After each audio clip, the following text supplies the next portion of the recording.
welcome to the Classical Happy Hour. I'm your host, Martin Davids. This is the show where my guests and I talk about music while enjoying a tasty beverage. Then we try to play some music together. Today's guest is James Wilson. How are you, James? Hey, Marty. I'm good. I've had a long day, but now I'm feeling much better. Yeah, me too. That was a long one. For listeners that don't know you, can you tell me about what kind of work you're doing these days? Oh, man. So, yeah, I do all kinds of things. I'm a cellist. I kind of split my time between New York City and Staunton, Virginia, where we're doing this podcast right now. Along with playing the cello, I play a lot of chamber music, and I play a lot of new music in New York, and also Baroque music I play, but I also run a chamber music series in Richmond, Virginia that has about 10 concerts per season, so that's a lot of work. And I also currently am one of the artistic directors of the Orpheus Chamber Orchestra, and I'm a member of that orchestra too. Sounds like you're pretty busy. Yeah, it's really busy. It's interesting. The Orpheus thing it's an elected position, and there's a term of 3 years, and so my third year ends at the end of August. So one thing will be taken off my plate. I look forward to playing cello more. Yeah, that's really soon. Yeah. Cool. Tell me a little bit about your education. Yeah, so I grew up in Ann Arbor, Michigan, and my dad was a composer. He taught at University of Michigan. My mom also went there for music education, and she taught in the public school system, K through 6 choir. So I had a musical family, and I ended up going to Michigan as well to do my undergraduate. Go Blue. Yes, go Blue. And then I went to Peabody Institute for graduate studies to get my master's, and I was only there for a brief time, and then I joined the Shanghai String Quartet when I was pretty young, and Peabody let me tick off credits remotely, so it took me 12 years to get my master's degree. 12 years? Yes. Wow. That was pretty generous. Yeah, no, they were there. That's such a fantastic school, and we had this fantastic dean, Eileen Klein, and she really wanted to make that degree happen for me. So the school kind of bent over backwards. I was their first remote student because I was living in Richmond, Virginia, and they allowed me to tick off courses either by mailing them work or by doing it over the computer, which was back in the day, that was brand new. Yeah, email was probably brand new. Email was new. I had AOL.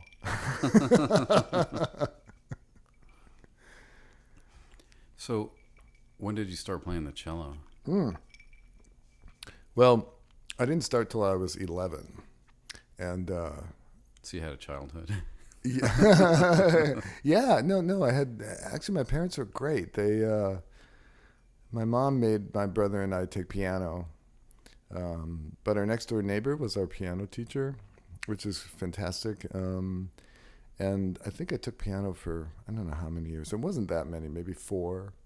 And then I wanted to play violin. And my parents decided that at that time, when I was about that age, like 11, I was already having a growth spurt. And I'm 6 feet tall. And they thought that I was maybe too large to start violin. And they also knew that probably that was too late of an age to start violin, and that cello is a little more forgiving. So were you like in the, grade school orchestra? Yeah. 5th grade. Oh, yeah, Ann Arbor had a fantastic public school music program. So 5th grade is when we were able to choose an instrument. And instead of choosing one, I remember I got taken out of class by my music teacher, and he sat me down in this little room and he said, "Do you know what a cello is?" And I was like, "Yeah," but I hadn't even thought about it as anything that, I would ever play. And then he gave me a cello and he said, "Here, take this home." And because my mom was a music ed major, she knew how to play cello, because all music education majors learn basically how to play every single string instrument. methods and woodwind methods, all that. Yeah. So I still remember I took it home. Taking it home was the hardest thing, because it seemed really big and really heavy to me at that time, and I had to like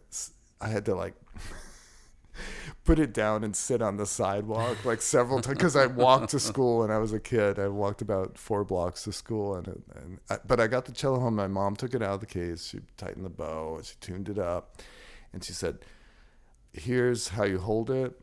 Here's how you play Twinkle Twinkle Little Star." And that was like it. I mean, it was so easy for me when I started.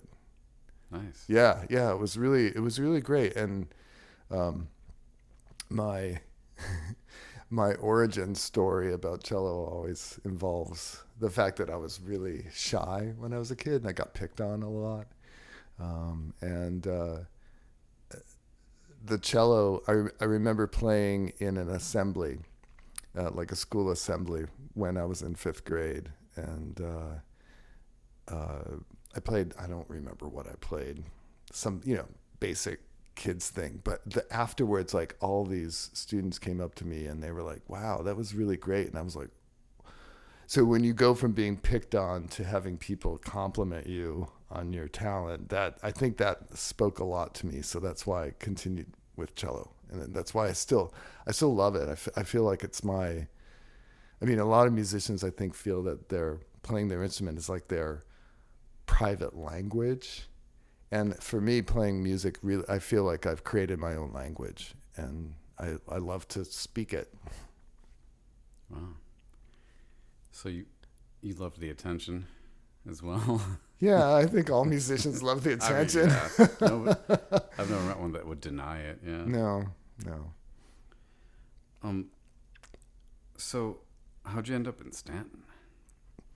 Yeah, so my first job, like I said, was in the Shanghai String Quartet, and we had a residency at University of Richmond in Richmond, Virginia. And so I lived in Richmond for a long time, and then I decided to leave the quartet after playing it for 10 years, and this was in 2000. Karsten Schmidt, who's the music director of the Staunton Music Festival, knew that I was in state. And then he had heard that I left the quartet. So that summer he asked me to play at Staunton Music Festival. So I came here and then played that one summer, eventually then fell in love with Karsten Schmidt, and now we're married. And which is really great. So then when Karsten had just gotten a new job up in Sarah Lawrence College, which is just north of New York City. And when he got tenure, I decided to kind of relocate professionally to the New York area rather than Richmond. And then Karsten also had a house here in Staunton, a big, beautiful Victorian house. So we keep it. So that's why we're here. Cool. Yeah. Did you always think you were going to be a musician growing up? No.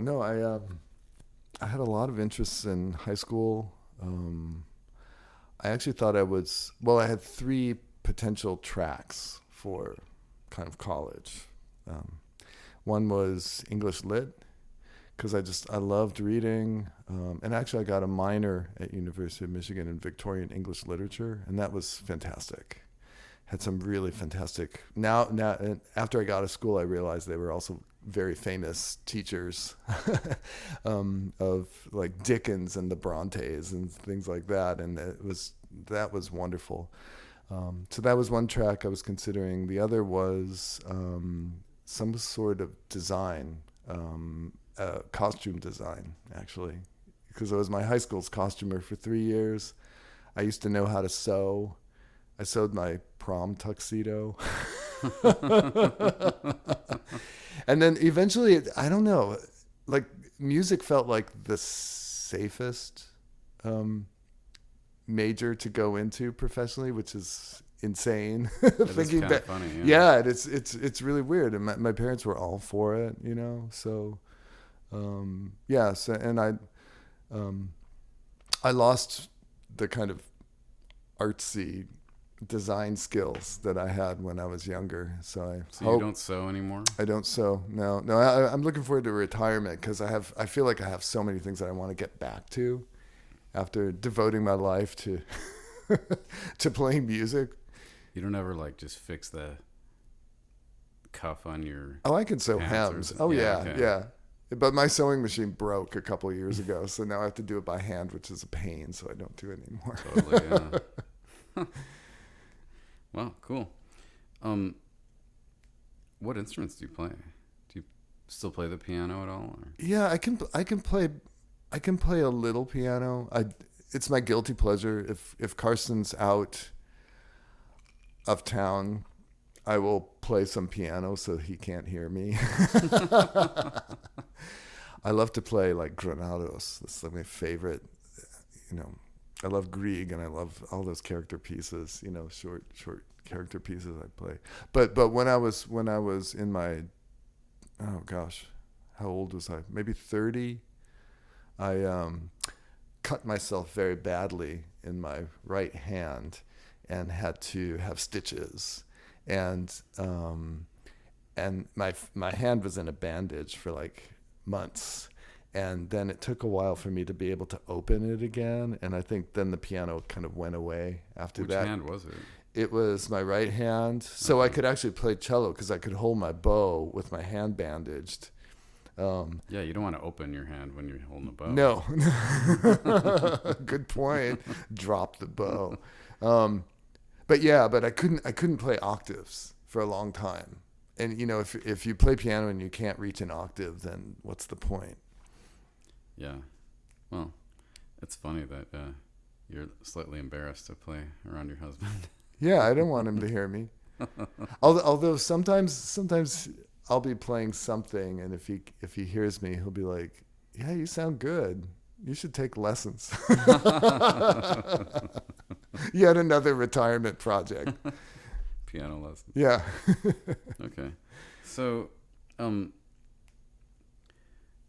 you think growing up in Ann Arbor influenced like the way you make music, and also like, what about other places you've lived? What sort of influence do you think certain areas have had on you? Yeah, that's really interesting. I think Ann Arbor had a huge influence because, you know, I was kind of a child of the School of Music because my dad taught there. So I heard all kinds of music. And my dad was really into avant-garde. He was famous for being one of the first people to compose electronic music in the States. So I grew up hearing really avant-garde stuff.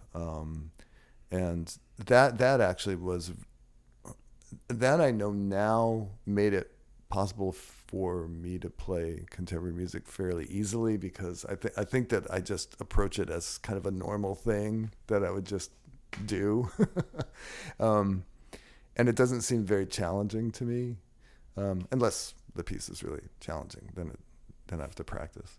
Wow. And then, I mean, so my first job was in a professional string quartet, and I went all around the world, and that was really fascinating to me because before I had just basically lived in Ann Arbor and downtown Baltimore, and to go around the world and just experience all this stuff and be in major music centers around the world was really special. I consider myself very lucky that I had that experience for 10 years. And New York City, of course, is also fantastic. You know, just oftentimes the kind of style of music making is not my style, but I appreciate the kind of level of playing and just the fact that people are they have this kind of can-do spirit. You know, you go into a rehearsal and everybody's super prepared, and you know, I love that aspect of New York City, being a musician there. Cool. So have you ever thought, like, if you weren't a musician, what would you want to do? Maybe some of these things you want to do in retirement.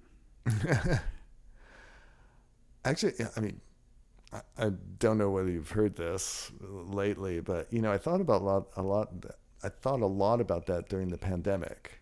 Because it's just I didn't know A what. lot of people did. Yeah, I did. I didn't know what was going to happen. I didn't know whether I'd actually be able to make a living. I need a big long sip right now. Talking about this. But I love I love plants too, and I still love design. So I would love to be some kind of landscape architect or like garden designer. I think that would be a fantastic way to spend my life. Yeah, like where would you do that? It's Like on some like wealthy person's estate kind of a thing? yeah. I mean, yeah, or be like I am now and just be a freelancer and do the design. And I don't know whether I would plant all the plants or hire somebody to do that for me, but I think it would be fascinating to do. I mean, I do that at my house, so the garden at our house here in Staunton is always a work in progress. I mean, I was just in England last month and No. seeing like these walled gardens, Yeah. and also like what they've done with the grounds at certain castles. Yeah, Really pretty amazing. yeah, and they have that tradition too of it's almost like paint. It's like painting with plants and flowers, which I love that style. Actually, my front garden here in Stanton's, I tried to make look English.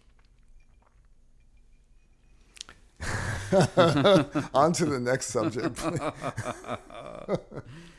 Okay. What do you love about being a musician? I love working with the people. I love working with other musicians. I like the way, I mean, in my career, it's always something new, and I really love that. Like every project I do is new, new repertoire all the time, and I'm always playing with new people and younger people. I love that, and I love I don't know. I just love ensemble playing and using those kind of communication skills and sensing other people's vibe or whatever to just as part of my profession. I think it's really special. And classical music it's phenomenal. So you and I are really lucky to be able to play all this wonderful art all the time. Yeah, I was feeling grateful today, Yeah, me too. even in the exhaustion. Yeah, I was really exhausted. I mean, some of the music is so great, and you're just playing it and dancing along, and this is what you're doing right now. Yeah. Also, play an experience like Stanton Music Festival. When you play in it, it's incredibly intense because you have to prepare a lot of music, and there's not that much time to rehearse it. And I know that this year I'm playing a lot of really difficult music too, so that's a challenge. But that's also a real interesting kind of personal challenge, like. Definitely. You prepare to your best, and then you play all this music and try to be a really great colleague, while you're doing it, and that difficult piece or that enjoyable piece, you play it and it's gone out of your folder, and then you go on to the next. It's very ephemeral, but also it's beautiful. Yeah, I mean, like, as a music student, you build up this whole big thing to your recital, and then there's like a letdown after. But here, you work so hard, and then you play like an amazing concert, and then you just have to do another one the next day. Yeah, that's right. Or sometimes 2 a day. Yeah, it's true. Yeah. With rehearsals in between. Yeah. So there's no letting down. Yeah, and it's always kind of looking looking forward to what you have to do next. I mean, I'm already thinking about stuff that I have to do at the start of September, and it's mid-August right now, and I'm like, whoa, when am I going to find the time to practice that? You know, so Not this week. Not this week. Are you doing any teaching anywhere? Yeah, I teach at Columbia University in New York. Yeah, and that's also a really fantastic experience because I teach all kinds of students, and they don't have music performance degrees. They have degrees in music academics like theory and composition and history.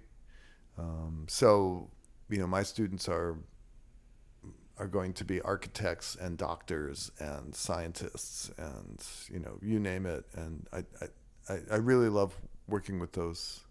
I wouldn't even call them kids because they're usually incredibly composed, mature people even when I get them as a freshman. So that's a really wonderful experience. And it's great also to not teach performance majors because you can actually talk about really interesting things in the music, like the style and like how to approach it and kind of physicality of playing your instrument, you know, rather than making sure that they are training to become a professional, which is a whole different, I think, kind of teaching. Yeah. I mean, in some ways, a different kind of music making.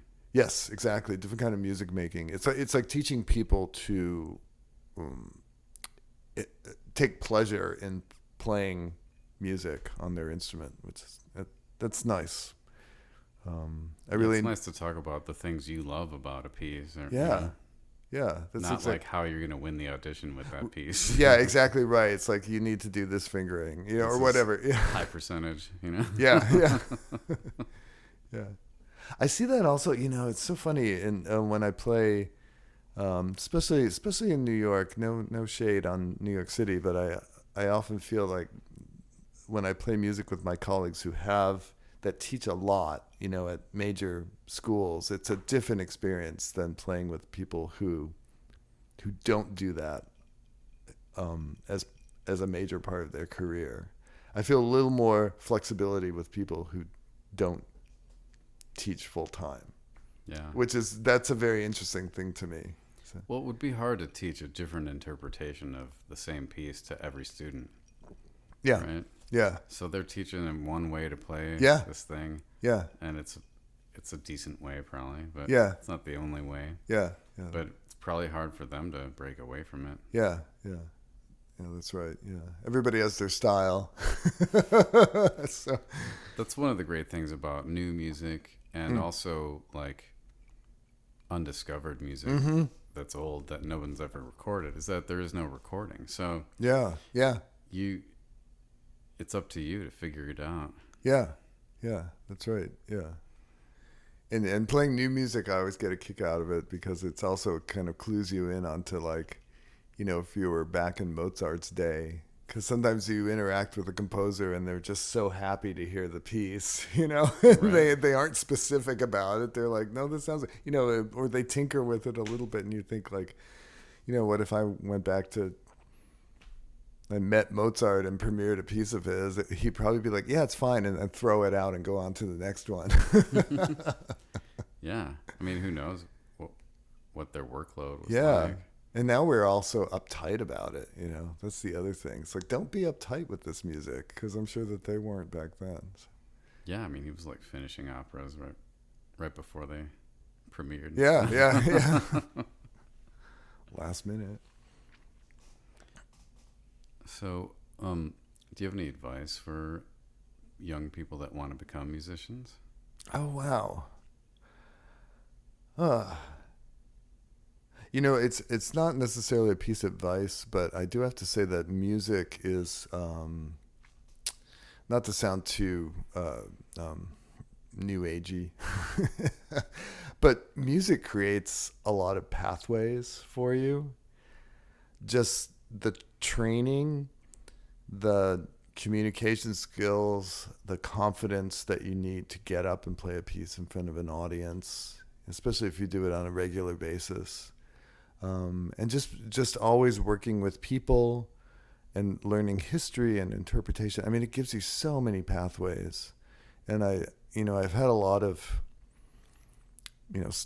students and acquaintances in my life who kind of started as musicians and then went on to doing other things, and really impressive things, and they never knew that they would end up doing that, and so I think that's the thing, that the advice I would say is just keep doing it and enjoy the heck out of what you're doing, because the whole time you're enjoying it, it's also teaching you, and it's giving you a lot of life skills and things that you can pick up later in your professional life if you stay a musician or not.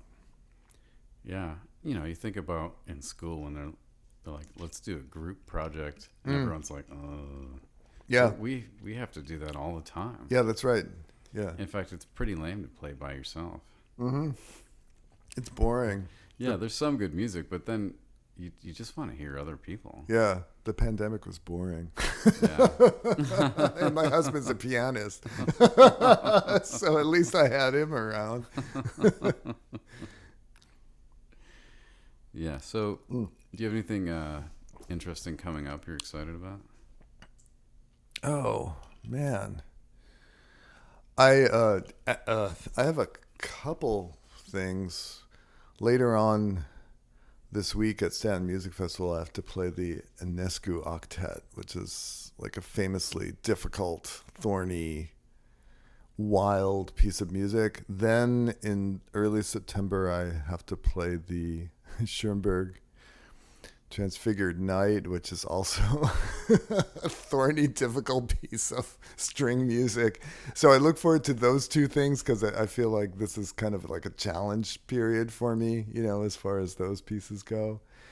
And then the first concert on my series in Richmond actually is, we're premiering a project that I've been commissioning for the past 3 years.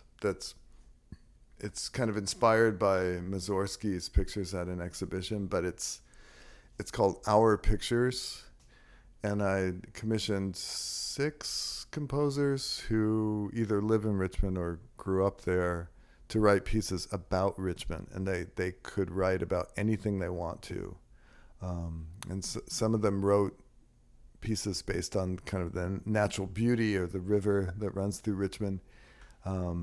And some of them wrote very political pieces, which is also really interesting, about kind of the movement for Black lives and activists from 100 years ago, like Maggie Walker.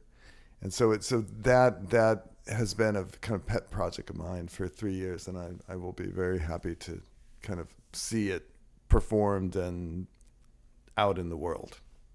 Cool. Yeah. Yeah, it sounds interesting. Okay, is there anything you want to ask me? Yeah, so like, this is a question that I actually hate being asked, but like, what's your favorite piece of music, Marty?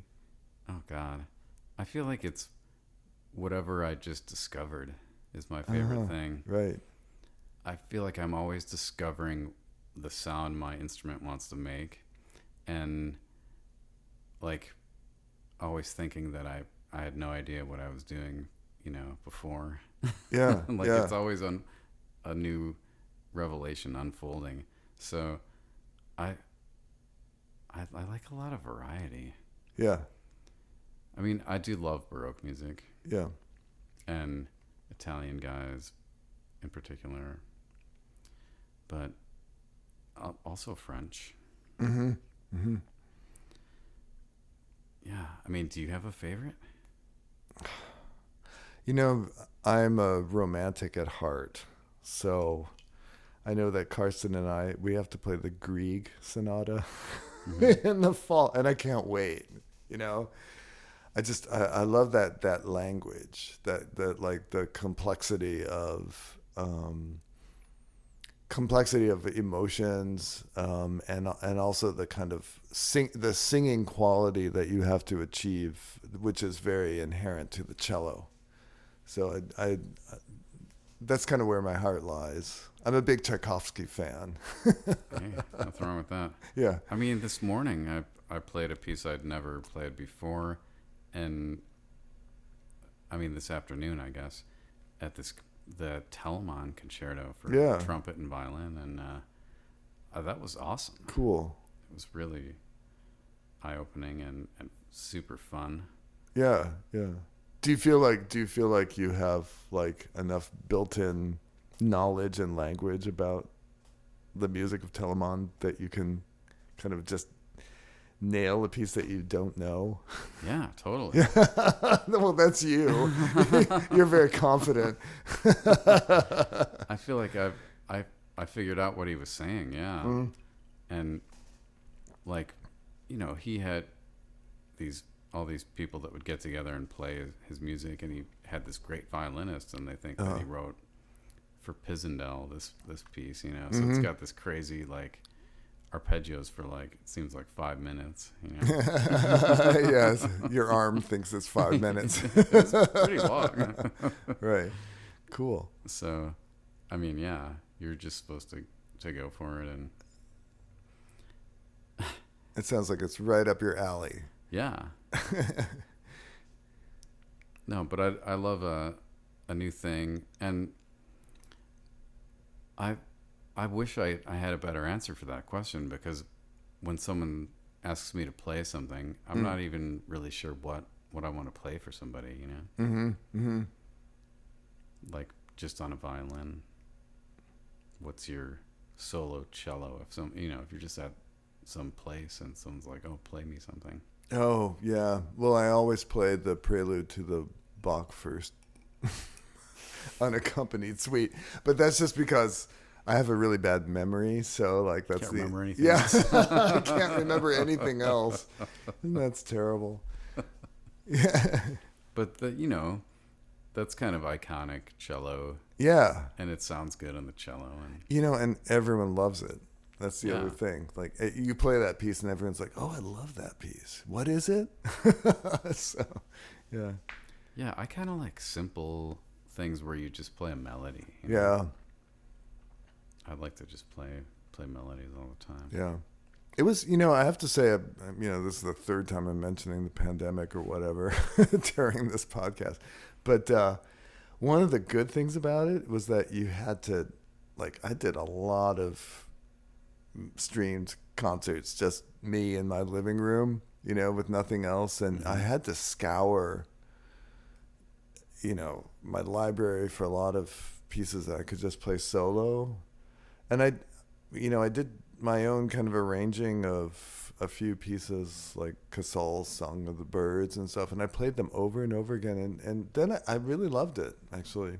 I really loved it. And it made me think a lot about what's a good piece for me to play by myself, what's interesting, and what can I play that kind of speaks to people through Zoom.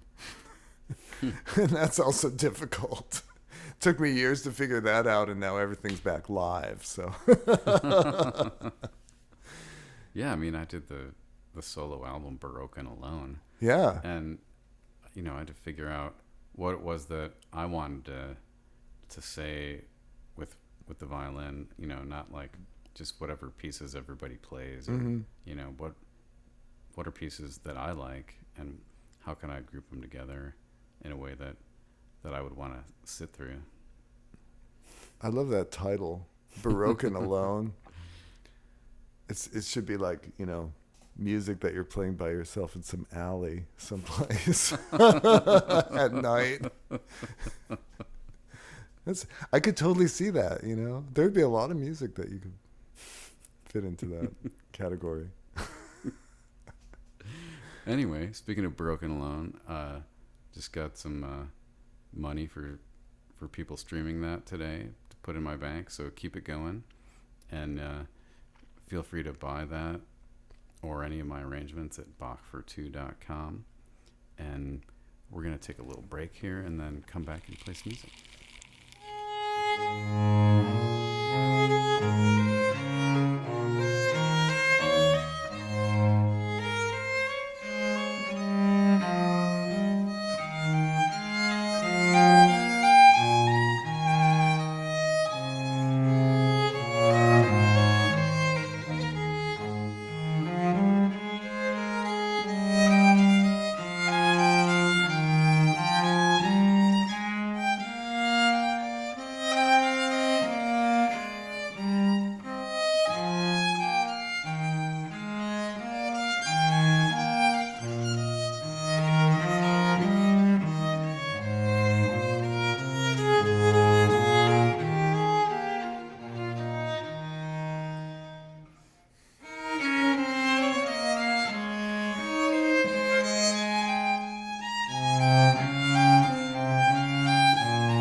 Sweet.